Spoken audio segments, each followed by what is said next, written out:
Hello, everyone. I'm Dan Goodstein, and welcome to the Digital Leaders Show, where we talk key issues and news at the intersection of business and technology in hopes of making you a better digital leader. Today, we're discussing a tale of two customer experiences, plus headlines for digital leaders from the world of enterprise technology. We're live every Wednesday at noon Eastern, 9 Pacific on LinkedIn and YouTube, and the audio recording is available the following week wherever you get your podcasts. Thanks to our sponsor, Oracle NetSuite. Their cloud ERP helps provide real-time visibility into operational and financial performance. Podcast followers can get preferred pricing of up to 45% off. Just go to irpaai.com/netsuite for more information. IRPA AI is a professional association, media, and peer-to-peer research network providing education, networking, and advice to over 130,000 members globally, all around automation, enterprise AI, and digital transformation. And my co-host today is Kieran Gilmurray. He's a senior analyst at IRPA AI, author, and industry thought leader recognized on AI, automation, and digital transformation. Kieran, good afternoon for you on the other side of the pond. Welcome from Europe, and particularly Ireland, where everything should revolve out of. But I may be. Are you still in Europe? Are you guys still considered Europe? I don't think you are anymore. Well, I have two passports if I want. So being in the north of Ireland, I can choose to be part of the UK. When it suits me, I am. When I'm also part of Ireland and have an Irish passport. So when it suits me to be in Ireland, I am. I can have my cake, Dan, and I can eat it. Currently. I love it. I love it. It's like the tale of two customer experiences. You're the tale of two Europes. Two Europes. Pick which one you want, and I'm happy to invite you over. Good to see you, my friend. It's been a few weeks since you've been on. Thanks for joining us on today. What I'm calling Tariff Day in the U.S. That's the top headline. Trump is announcing. Although there's been a stream of announcements, as I'm sure you've heard, but today is the big announcement this afternoon on things that are going to likely shake up the world a little bit, with hopes, according to the Trump administration, of rebalancing global trade in America's favor. What's the sentiment on your side of the pond, Kieran, as to all this stuff going on? Because my general sense is people tend to ignore the U.S. presidents a little bit when they beat their chest and stuff. But this is starting to get more serious, no? Yeah. So let me give you a tale of two cities, my version, and probably the sentiment. It's always interesting to watch this because, if you read the economics of it, let's be honest, our friends, and to date we've considered America our friend, we've always had a deep relationship, and it's always been a win-win. Globalization wasn't just a European thing, it was an American thing. For decades, America's been happy to allow China or different parts of the world, to provide services that were traditionally provided in its own country, as is every country in Europe. But probably what America's discovered is actually there's downsides to this. Industries are going to get disrupted, jobs will be impacted. Unless you're careful, you can end up with trade imbalances. So you're sort of going, look, I can understand where you're coming from, but it feels at a global level that our friend is no longer our friend. If this was a bar, as someone described it earlier on, it now feels the person that we've known for years is somewhat slightly aggressive, and they're cozying up to people we didn't get along with for a long while and kind of ignoring us. So we're starting to pull our bar stool back and step back a little bit because we can't quite work it out. But here's the rub of it. Look, every relationship needs to be win-win. So if someone is feeling that, it's unfair in their advantage, it doesn't matter the relationship or anything else, then it's well within their gift to say, look, let's look at this. The one challenge I will say for the US, from my perspective, or looking at it economically, is you can't suddenly decide that we're playing with our own football, we're taking it away from you. The deep relationships that have been in place for the last 50 years are not working anymore. And therefore, we're going to put tariffs on, and we'd like you to suck all those up. We'd like all your goods to be more expensive. We'd like your economies to be disrupted. We'd like inflation to be your problem, not ours. And somehow that's okay. Now maybe, and someone once said, and I don't know your president, and your politics are your own, and I mean that gorgeously, not in any horrible way. Someone once said, watch what he does, not what he says. So it'll be interesting to see what happens. From a personal perspective, my one is, how do you ever get yourself in this situation where so dependent on one economy. That it's nuts. We all run off the dollar, the globe does, but we're told if we try and use anything else, then there'll be 200% tariffs. So you sort of go, hold on a second here. Never allow yourself to get in a situation where you're dependent on someone else's oil, dependent on someone else's computer power, or dependent on someone else's largesse. You need to develop active economies yourself. And Europe's big enough to cope by itself and cozy up to others. But look, this is the world we live in. It's always interesting. I wish people weren't as concerned. Do something about it, folks. I never allow one client to be my problem child. No country should as well. So we live in interesting times where your friends aren't your friends anymore, and your enemies appear to be your friends' friends. Yeah. It's a little bit tumultuous. Economically, though, we're all impacted by this. Every single one of us, every single company. So look, let's try and make, the good stuff work. Let's try and account for the stuff that doesn't work. And that's the output of capitalism, pollution, imbalances, job impacts, and something else. And let's try and do it sensibly. But, let's see where we get to. I'm never too worried about these things, but we probably should be, and dialogue. Yeah. But let's see. Well, and one of the questions always becomes, how it affects different types of organizations. Walmart was in the news because they have been pushing back on their Chinese suppliers to cut prices and essentially cover the costs of U.S. tariffs. Prior to that, they were one of many retailers in the U.S. saying, "Hey, we're going to have to pass this on to the American consumers." But not everybody has the power and the buying power that a company like Walmart does, right? No, they don't. You're talking about billions on top of billions on top of billions. And here's the thing, you know what I mean? They already work off tight margins. So what we're saying is, look, and just let me translate it out loud. I'm assuming there's a bit of arm wrestling going on in the background. If you don't, we'll do an investigate. Who knows what's being said. But what we're saying here is, look, we want American consumers, if we put tariffs in place, then there's two reactions. One, we put pressure on our suppliers, which is this, but on a thin margin business, how much can they absorb? But secondly, how much are they willing to absorb? Because that's a win-lose relationship. But I can imagine the American administration doesn't want to see all the prices put on to the customers, which is one of the natural reactions of other countries, because, why wouldn't you? You're putting charges on. Why do you want us to suck up things that help you? This is where I go back to, it feels unfair. And unless there's a win-win for everyone, then companies are going to get pushed back against. They can't absorb all of these costs because they're 20, 40, whatever it is %.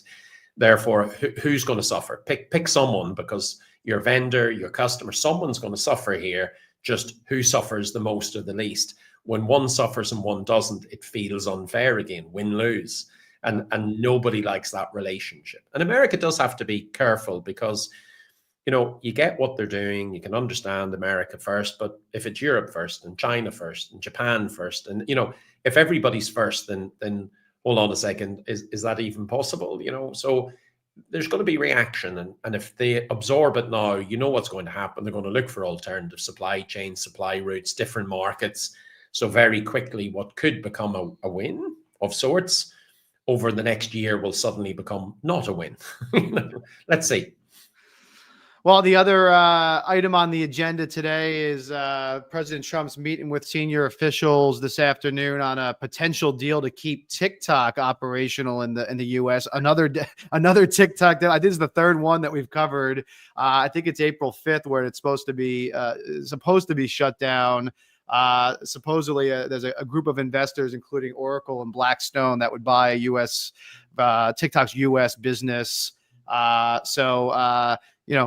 on to your memes and your other social media platforms for a little while. And by the way, the other social media news last week was Elon Musk merging X, formerly Twitter, with his AI startup XAI. Yeah, I kind of find this one very funny. Remember all the people who were selling their TikTok accounts, so dancing stopped for a couple of weeks. Then it was okay to dance again. Do you know what I mean? Fortunately, I've never had a TikTok account. It's funny because a couple of years ago, Trump hated it. Now we discover that this generation is voting for him. Now we'll have it. We want it. Look, I would love if decisions were made independently based on, this one here originally was China's taking all our data. Well, hold on. We've seen the Snowden files, folks. It doesn't matter the government. Someone is taking your data. There's nothing for free. I just hope that, all those businesses who've built models off of this are okay. And look, if people are being naughty with their data, it doesn't matter the government. They're all up to something in some shape, form, or other. Look, folks, let's try and focus on consumers and data privacy and taking enough data to make business models work and keep I us don't all know, safe. man. But I think that ship. I think that ship has sailed. I mean, I never know. thought I'd see the combination of a social media platform, an AI platform, and a government agency. I mean, that's essentially what we're Maybe talking now it's about, just right? public. It's now just public. And Musk one's a funny one as well. But think about what he's doing. All of a sudden he's now got 600 million, extra data points, from having X bucked into this model. It feels like there's a Chinese model of this where, most things are done on an app. I think it's Baidu or something, where most things are done on an app. But I'm sure there's some accounting whiz that says, look, I've spent 44 billion on X. Is it worth 44 billion? No, maybe not. Who knows? But here's the comical thing about Elon Musk. A couple of years ago, he was the world's greatest businessman. He was in the front of Times. Then last year, he was the world's most horrendous person that ever existed. And it's funny how the press changes and how a genius becomes horrible and how someone horrible becomes a genius and how a website becomes awful and now it becomes popular. It's interesting how we're crafted by the media and the message itself. We're maybe all products of something or other. Yeah, and I feel like we have this kind of bipolar news cycle around AI investment as well. I mean, there was an article in Bloomberg about the Nasdaq, being down, having its worst quarter in nearly 3 years. And according to Bloomberg, it's based on fears of this AI spending bubble stopping, and people like Alibaba's co-founder and people at Microsoft saying, hey, we've overspent on AI, we've overspent on data centers, and this is going to come back. Meanwhile, ChatGPT is announcing record revenue, 400 plus million. Alibaba is releasing their next AI model. And there was an article this morning. Abu Dhabi is allocating $3 billion to become the world's first, what they call fully AI native city by 2027. So I don't know, man. It seems like back to our Tale of Two Cities theme for today. Yeah, look, when you look at the power of AI, and we know AI is not new, but now cheaper, faster, quicker, better, and generative has really improved things, and agentic will make it even, accelerate further. If you don't invest, and here's the fear cycle, your competitors will. But we've heard that so many times: RPA, intelligent automation, cognitive automation, ERP, CRM, digital web. Gosh, you and I have been through this for 3 decades, and this is another one. But AI truly, truly works. There's so much military and economic advantage to this that you would be a fool not to invest. And when people see what AI can do, of course, countries, economics, economies, it makes sense to. Here, there's a bit of national jingoism. All of a sudden, America's winning. Oh, China puts out a small model. China's winning. Oh, we need to do something in America. The one-up personship is absolutely crazy in this. I can see how countries will invest in this and go back to what we were saying earlier on. And this is the unintended consequences of the reaction of America and Europe. So, for example, now, because America is switching on the tariffs and talking about protectionism, people are going, well, hold on, we're not going to buy fighter jets because we don't want to be dependent on America turning off the technology or giving us a less version. Now you're starting to see, well, hold on, if we build our economic models based around OpenAI as an example, what happens if America puts a tariff on knowledge in a couple of years' time? So countries are rightly to be nervous. Countries and companies are rightly to be developing their own AI technology because of the potential competitive military and economic benefits. So I still think we're going to see a lot of investment in AI. But like everything, at what point do you stop building data centers? You can't just keep building data centers a day. So all of this investment is being made. Rightly, investors are going, okay, so you spent 1.3 million. Can we please see 10 and 20 times the return? and nobody's quite cracked that, although it is interesting to see OpenAI's figures. What was that, about 419 million a month with X numbers of users and new models and new versions? There is real business benefit to be had, but I guarantee there'll be a good shakeout as well. Yeah. Yeah.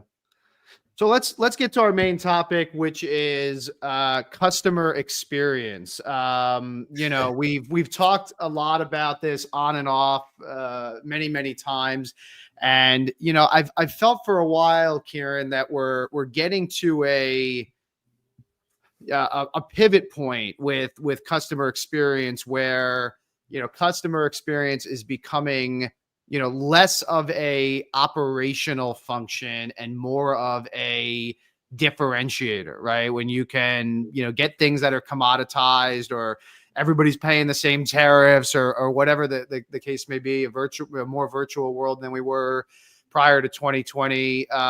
Experience matters, right? There's numbers around customer experience, loyalty, how quickly people are willing to dump brands that they just weren't willing to dump years ago. There's more choices, more options. You and I did the gig economy and the Miko system, episode where, anybody can be a disruptor now to a big brand. The difference is supposed to be the loyalty and the power of a big company in creating a better, experience. And it's amazing to me how different in this age of AI agents and software and technology and remote workers, cloud. It's amazing to me how different experiences are from one vendor to another. And so I know you spent a lot of time in this space, but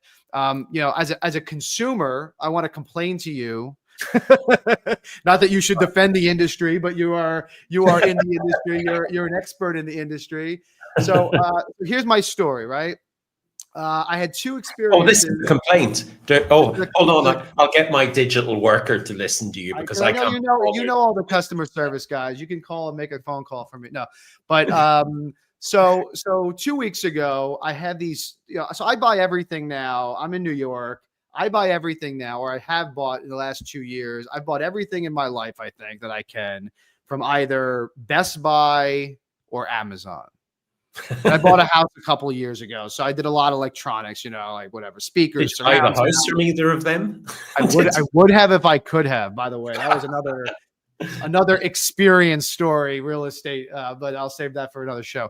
But so I buy, and it's gotten to the point where it's like it's easier for me just because I know if something like breaks, I'll just go on Amazon, my order history, because that's probably where I bought it, right? So Best Buy and Amazon, and both of them came out with, at least in the US, came out with basically a subscription warranty program. You get different benefits, but more or less, if it breaks, they'll fix it or replace it if they can't fix it, right?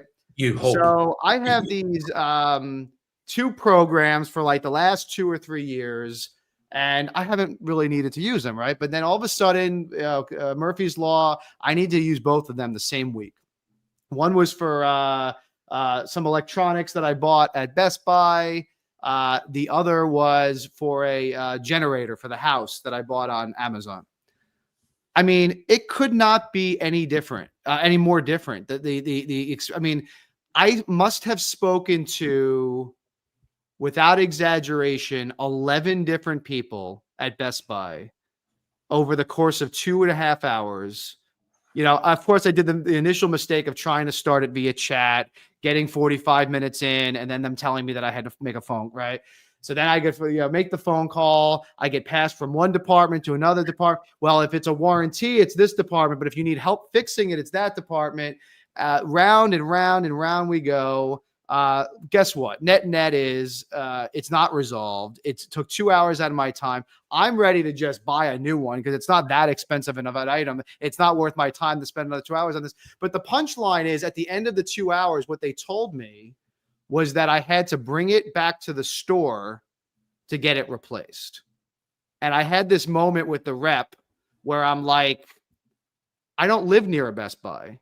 I've spent probably $10,000 on bestbuy.com in the last 3 years. I bought it online. Why in God's name would I have to drive an hour to the closest Best Buy to exchange it? And nobody has an answer.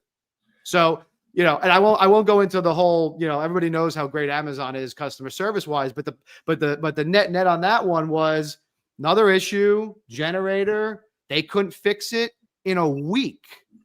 I had a refund for the price of the generator. And how many phone calls did it take me? Not a single phone call. It was all done via email and chat in under 15 minutes. So, to me, that's an easy decision. I don't even care what Amazon's charging me anymore, because I want that experience every time. I want to know that if I buy everything in my freaking life from Amazon, that they're going to do the right thing. And I know that this other brand will not, because at the end of the day, they're the same price. They're close, right? Similar. Maybe Amazon will be cheaper in some areas. Best Buy will be a little cheaper in some areas, but it's not going to be so drastic. Tariffs aside, I don't know how that affects it. I don't know that it'll ever be such a price difference where I'm not willing to pay it, for the difference in experience. And that's what I say when I say, the experience is the differentiator. Yeah, it's interesting because, and by the way, it's now whatever it is, 6 o'clock in the UK, morning announcement time in the US. I'm going to have to charging you a tariff for this particular episode. Yeah, no, look, this is the interesting bit, because you called it out earlier on. All of the technology available in the world is available to everyone.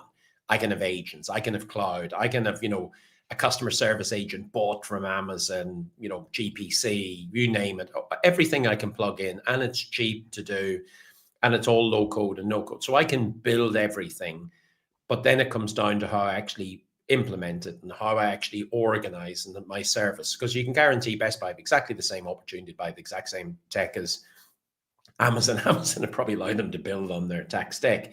So they've got it wrong. And I've seen this time and time again. And why I see this time and time again is that people get excited by the tech and they implement it, and their focus becomes internal, not external out.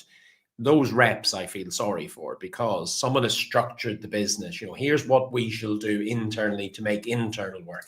Here's complaints, here's sales, here's whatever. When the world is a lot messier than that for us as a customer, and I don't care what department you work in, I've got my opportunity or my challenge. I'm emailing, and I expect you to be this, if it's email, if it's phone number, if it's WhatsApp, if it's chatbot, I know the technology's there. I know you can get all of these channels to open up. I know you can create a single customer record. You're just not doing it. You're making a mess of it. So that frustrates me, number one. The second one is agents should be empowered. God, we've been talking about this for decades, to make decisions. Why ought to be able to go into your account and go 10,000? Damn, that much as the product, $100. Let's get this guy sorted, or girl or lady, or let's just get them sorted, because that's the mission here. Not whether I'm taking a call for a different department and I'm not getting incentivized. It's a real mess. So I hate that. The one thing I did earlier on in my career, and I recommend this to every executive, when I worked in a brokerage, I took on all of the complaint calls, which seems slightly odd for a director in the business, but I said, I want to hear the complaint calls. So I got the call logging team and the customer service team to send me every complaint, so I could get an impression of what was this process or the build of the business or the technology products. What were they doing to actually create friction in the process? And that was easy, because 10 calls a week sent to me as I'm driving home at the time, as you do, or flying, wherever I was going. I just used to listen to calls. Then I picked up the phone to customers and I said, look, and it wasn't all of them, just to be clear, but it was lots of them. Tell me what you've experienced. Like, I want to fix it. I want to see what we're doing wrong, because if you have this, I guarantee the next 5, 10, and 15. And we cleared out so many frictions in the process. It was unreal. But the job was to do that from the customer perspective not as most companies do, which is sort themselves internally, and then that irritant call the customer. We obviously have to do something at the end of that, because that's a pain. Like BCG talk about this recently. There's an article they put out in one of their personalized customer strategy documents called a 2 trillion opportunity. If things are made easier, simpler, quicker, better, faster, we'll buy the stuff. We've probably everything we need, but we can still consume. And in Amazon, 2 things just arrived before we even came on air, because, it's handy, it's next day, it's friction free. And to your point, if I need to return it, I'll return it. Here's the problem though. Everybody can do it. So what happens when everybody could do it, does do it, Dan? Then what is left over, because they're all much the same price, all can create the same digital methods. So now it's down to your point. It's about brand, it's about experience, it's about how you implement the technology that will really set you apart, because time's more precious to a degree than money. And I'll pay more money for better service every day because it removes friction in my life.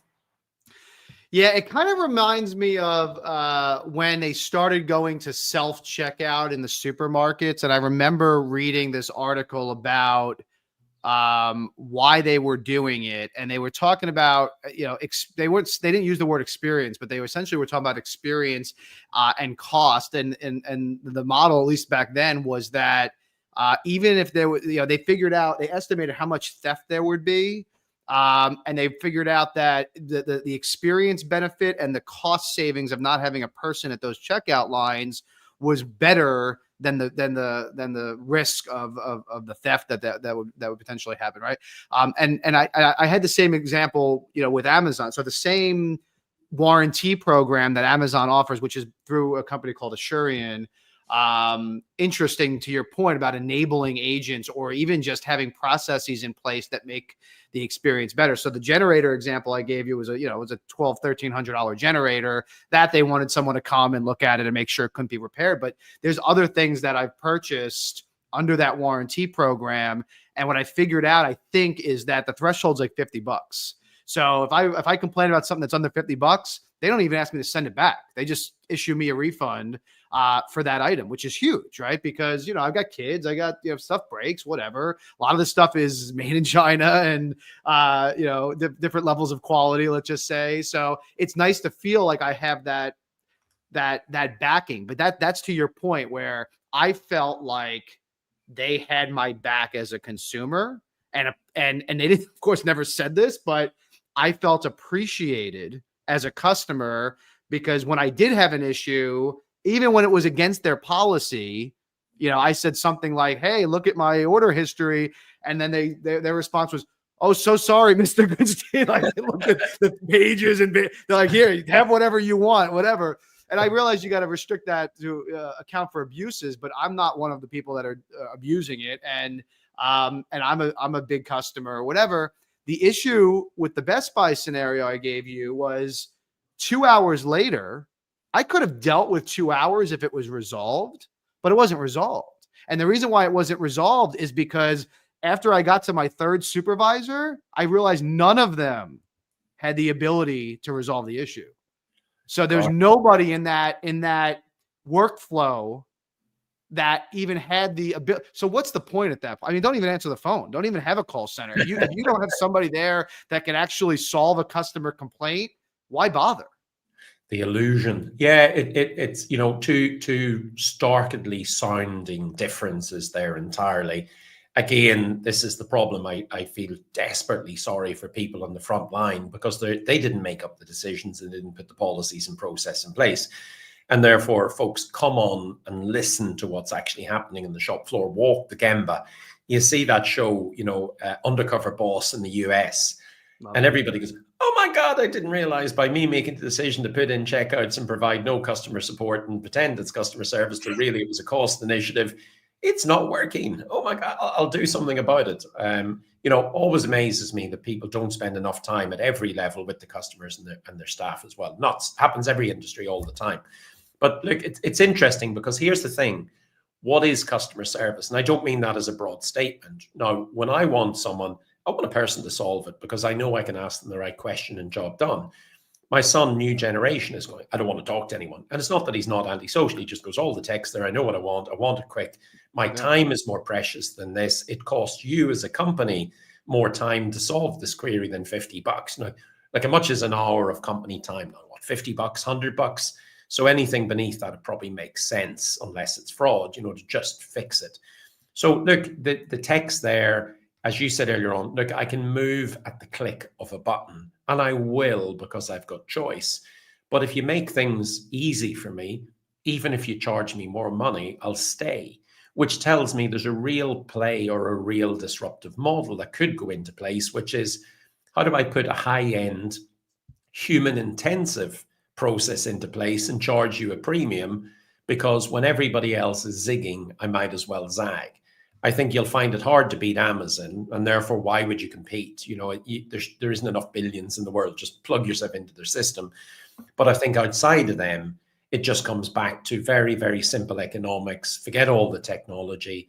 Customers got an opportunity to buy. Customers got a problem. Put them at the center of every one of your decisions. Don't put friction in place. When you are putting technology and people in place, define the key moments of truth in that relationship. Make the digital parts digital because no one cares, but make the parts that very much need to be human, and give them the autonomy and the decision making that they need to, if not delight and excite, just to solve your question and query as rapidly as can be, and you'll keep coming back. Otherwise, you will point, click, and move all within 5 or 10 minutes. It won't take you 2 hours to do that. And I think the paradigm has shifted, and maybe it's, to your point, maybe generational shift as well. But, I remember years and years ago when, the first early AI was coming out in the form of chatbots, which, we all know have had very mixed success and, have had their issues. But, I remember talking to executives about it where they were like, there's no way I'm going to put that in front of a customer, because customers want to talk to people. And my response was always that I don't think that customers necessarily want to speak to people. It's that they have a perception that speaking to a person is the faster path to resolution. And it doesn't have to be anymore, right? We're at the point where, that's not necessarily the case anymore. And the other pushback I used to always get, Kieran, was, this is a cost center. And it's nice to say, oh, well, we'll keep a client or what have you, but there's no ROI on that. There's no proof of that, but that's no longer true either. I mean, there's some really, I've seen some stats, in the last, few months that, prove some of this stuff that we're saying. There was a report that I think it was, commissioned by, NICE, that said a third of customers are switching providers after one bad experience. That's huge. One bad experience, a third of your customers, especially when the cost of acquisition is so high for a lot of businesses, to lose a third of your clients based on one bad interaction is crazy. And 65% are leaving because of bad experiences, in general. So, with those numbers, I mean, that's hard to argue, I think. Yeah, look, again, I'd love to see the generational breakdown in that, because, if someone makes a mistake, look, we're human, but if you keep making the same mistake and make it horrible, then I can point, click, move. Until recently, maybe with tariffs, there's so many opportunities globally, to get stuff done. It's absolutely unreal. So madness doing that. But again, you and I see the madness all the time. I think when companies again put in chatbots, it wasn't, look, here's how we're going to create a new and differentiated experience. We've defined our customer flows and we've mapped them. We've looked at the key moments of truth. We've looked at consumers move into digital. They want particular answers. It was right. Put in a chatbot, get rid of half the contact center. And then we don't want to put the staff around the chatbot that manages it, checks the answers, checks it's doing what it's meant to do, checks the user experience. It was, for a lot of companies, let's do cheap, replace people. And they quickly learned that didn't work. But that's nothing new. They did the same at RPA. They did the same at outsourcing. There's no new mistakes. AI will be the same thing. Great. Now we got an AI chatbot. Let it take all of the staff out of their jobs. I think, customer service isn't as complicated as we think. We know what bad customer service is. We sometimes find it hard to determine what is good customer service. But see those operations and organizations that do design thinking, that spend a lot of time having very emotionally intelligent people engaging with the customers and suppliers and their vendors and their staff, and they keep an eye on their business. And they do an Amazon. Let's compliment the life out of them, where they've went, we want to delight our customers. We want to remove all friction from the process. We want to make selection as easy as possible. And we're going to get you that product as quickly as we can. And now they're building up a customer, dare we say, experience for that particular category and sectors that very few can compete with from an efficiency perspective. But for example, that shouldn't stop us from actually engaging or enjoying experiences differently. And that's why I think the market is there. You know, bookstores years ago couldn't compete with Amazon because they tried to compete with price and choice, nonsensical.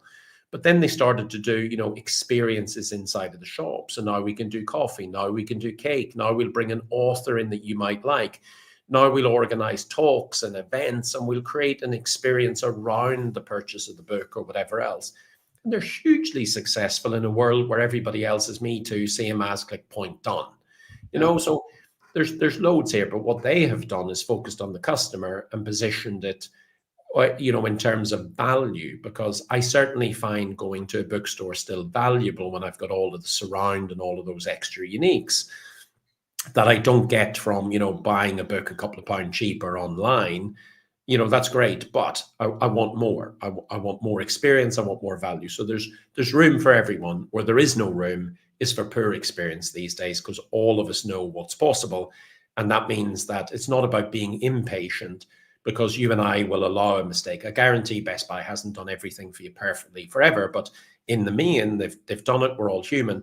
But where I put you through misery, you know, I'm going to go. And that's foolish, you know, and that's, for me, starts at the top and works its way down, because it doesn't start at the bottom with people deciding that process or multiple departments or something Yeah, else. yeah. You bring up a good point, which is it's not just about the contact center part of you know, that makes up the experience. And you got me thinking back. When I initially signed up for that Best Buy subscription, part of the advantage was that they had experts that you could speak to. You could go to the store, you could speak to, and you know, they show you things and whatever. And then they'd come to your house and they'd, you know, install things in your house and all of that. So I don't know what changed in the period of time from when I signed up to actually needing it. My sense is something changed. But anyway, the point is, you know, a good one, which is, hey, if you can sell the same product at the same price, but create a better, you know, overall experience,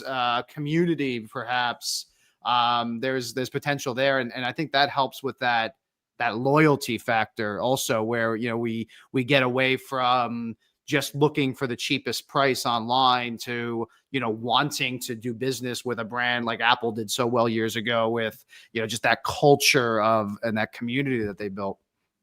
Yeah, look, yes, yes, and yes. I don't know the story Best Buy. You know, from the outside, I've seen similar, where in instance it's become a number. And therefore, you know, you bring in an accountant, it's not a criticism of accountant, but I mean this from just a factual sense. They come in and go, well, we can't put a number on that to say what that experience of turning up in the house ties to how much product you're buying. But it does. Do you know what I mean? And therefore, when you remove all those things that encourage you to stay and consume and to buy, you've removed the value of it. Now you are competing against price and service, and you're not going to compete, because that is me too, same as it comes down to cheapest, quickest. Yep. And not many people can win that battle. But I also think it's a lack of business imagination here. And let me explain that. When I came into, again, a business numbers of years ago, their support center, and again, some was called, you know, contact center. You know, the names have changed to make people feel better.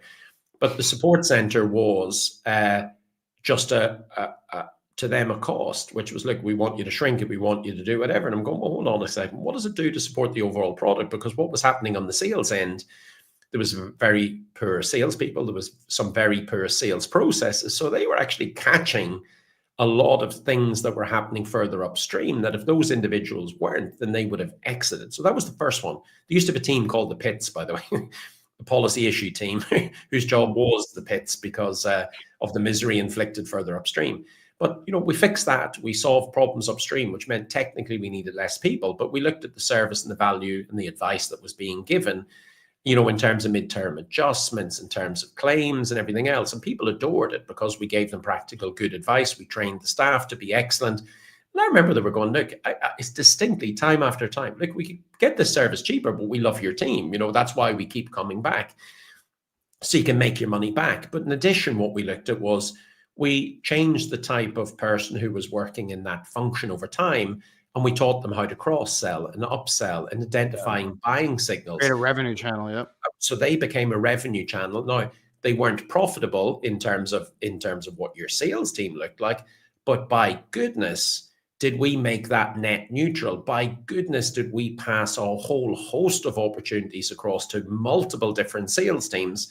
And interestingly, when we fixed the downstream issues caused by upstream, we were able to remove 30% of the sales team and make more money overall. So when you put those net benefits all in place, all of a sudden you had an amazing business where everybody was contributing and covering their cost. And the experience that the customers were getting allowed that business to treble in size in 3.5 years. And it was sold for tens and tens of millions later, all because of that. Guess what? They undid a lot of that, shut down some of the centers. And I heard it was sold recently. And trust me, it was sold for a hell of a lot less than it was the first time round, But again, I wish that was a one-off, Dan, but people bring me in all the time to fix the problem with the staff. Yeah. You're right, though. You know who does a good job of that? GoDaddy. This is like maybe a year or two back. I contacted GoDaddy again, technical support, issue with like a domain thing, a website that wasn't working or what have you. They did a good job of resolving the issue. And then I'd never seen this at this point. Then the agent says, "Have I resolved everything for you?" Yes. Yeah. Then he goes, I'm looking at your account and you have 8 domains that are up for renewal in the next few months. I don't want you to have any issues with those too, Mr. Goodstein. And as an apology for the technical issue you have today, I'll renew them for you at 20% off. And I'm like, oh, okay, sure, whatever. They process it. I get off the phone. I'm thinking to myself, I'm like, I called for tech support and left buying something. Excellent. I mean, how brilliant, especially in a very commoditized business where maybe I got an ad from a competitor in the meantime and would have switched, right? But he got me while I was there, made sure I was satisfied, made sure I was happy, even spun it as we're so sorry, we're going to give you this discount. I'm sure I could have got that discount on their website somewhere, but it felt good at the time. And I got off the call and I'm like, son of a gun, they got me, and good for them. It was a great experience. And now you're price insensitive to that particular company. And next time, if they put the price back up, which they probably will, you're going to be there for the next couple of years. But again, just for European listeners, GoDaddy is not a specialist website for gentlemen. It's actually you don't have that there? Oh, sorry. No, I'm playing. We know it, but I thought I'd make you giggle in the middle of the call. You're now price insensitive. It's interesting because I have a different domain provider and they did exactly the same thing. And I've got domains that are sitting for years going, I'll sell this someday because it'll be worth a fortune. Of course, it's not, never is. But now they gave me money off, so I've just kept them for years. And instead of exiting, do you know something? But it shows you what the art of the possible is. We got a great individual in. We've given them good technology. We've given them good access to your account. We've given them decision making. Right. We've taught them about the value of, the lifetime value of a customer. We haven't went, right, let's extract as much profit out of our customers as we can. Let's shave off every cost that we humanly can manage, because guess what? This is going to be great for us as a business. And then you go, no, you're not the first, and you certainly will be the last, because your company will go down the drain, if you keep doing that. And that's the power that we have as consumers. Back in the day, we had limited choice. Now we've unlimited choice. Back in the day, we weren't using these tools and technologies as consumers in our personal life. Now we are, and we know what's possible. We expect them in our business life as well. So anybody trying to tell us otherwise, well, we've all the information in the world at our fingertips, folks. And now we have got the ability to present on podcasts and forums and give you no stars, never mind 1 star. So the balance has shifted to a good degree to the consumer. You just wish more organizations would recognize that and put propositions together that represented true value, because we will become price insensitive in an age where every second counts, and I'm willing to trade more money to get more time back. But we will still be talking about this in 5 years' time in the follow-up to agentic AI and Gen AI and chatbots and Gen AI enable this, that, and the other. I just wish we weren't still learning lessons of the age, but I suspect we will. Well, you have a choice. Which experience do you want to create for your business? Happy to help you. Kieran's happy to help you. If there's anything that you're working on that you need some help with, we're here to help. Schedule a call with one of our analysts. It's a free service we provide as an industry association. Go to irpaai.com/analysts. And if you're on the provider side and you're looking to promote your offerings, you can apply to become a approved vendor or take one of our vendor subscription options at irpaai.com/provider subscriptions. Kieran, thank you, buddy. Great to see you. And hopefully they won't charge us 25% to do this next week. If they don't, I certainly will. Happy Independence Tariff Day, my friend. I wish you well. Thanks for joining us, everybody. We're back Wednesday, noon Eastern, 9 Pacific. Have a great week, everybody.